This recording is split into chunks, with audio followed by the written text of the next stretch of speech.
Good afternoon. I'm Raine Musñgi. This is Newsfeed.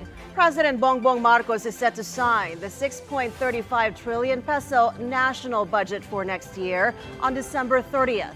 That's according to the Presidential Legislative Liaison Office.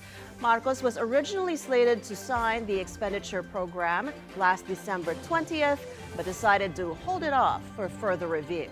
He has particularly questioned the decision of Congress to cut 10 billion pesos from the proposed funding of the Education Department.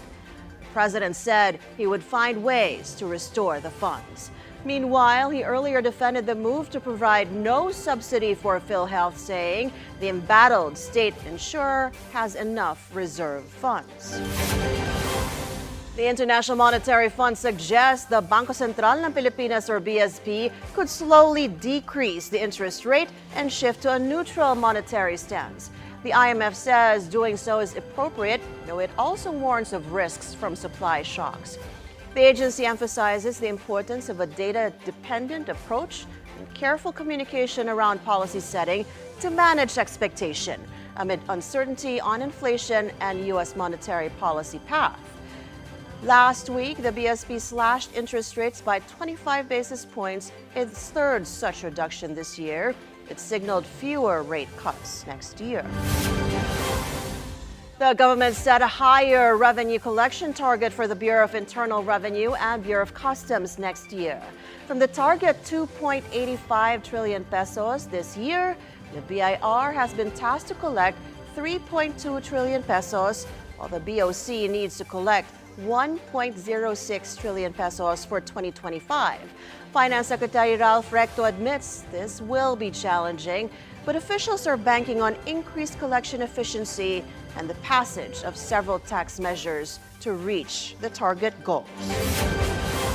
The national government plans to borrow 431 billion pesos from the domestic market in the first quarter of next year. This as it seeks to front-load borrowings ahead of the May midterm elections.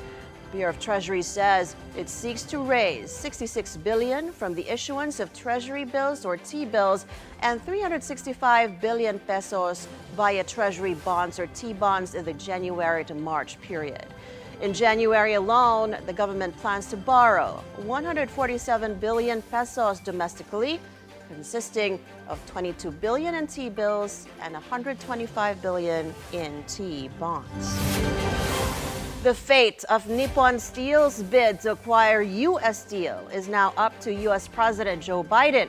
The $15 billion deal was referred to Biden by the Committee on Foreign Investment in the United States after the panel failed to reach a consensus. The president, who previously opposed the tie-up, has 15 days to decide. In a statement, Nippon Steel urged Biden to, quote, reflect on the great lengths they have gone to address national security concerns and the significant commitments they have made to grow U.S. Steel. And those are the news this hour. I'm Raine Musñgi. Stay tuned to the Bilyonaryo News channel on Free TV Channel 31, Channel 24 on Cignal, and on our website, bnc.ph. Thanks for watching.